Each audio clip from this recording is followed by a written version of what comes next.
Hello guys, आज चाहिँ मैले चिकन थुक्पा बनाएको छु। एकदमै जाडोमा चाहिँ तातो तातो थुक्पा खानु मन परेर चाहिँ बनाएको छु। खाउँ है त है।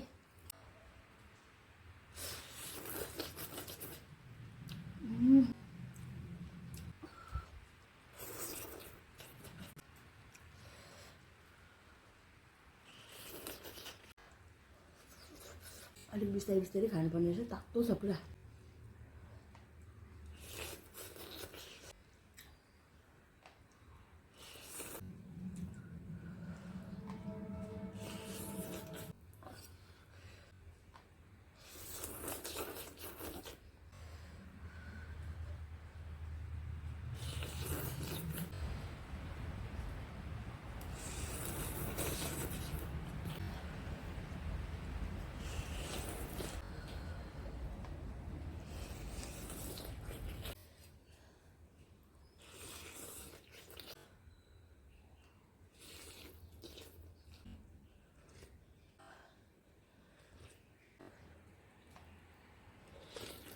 हेरौँ, आजको भिडियो चाहिँ यति नै थियो। थुक्पा एकदम मिठो भएको छ।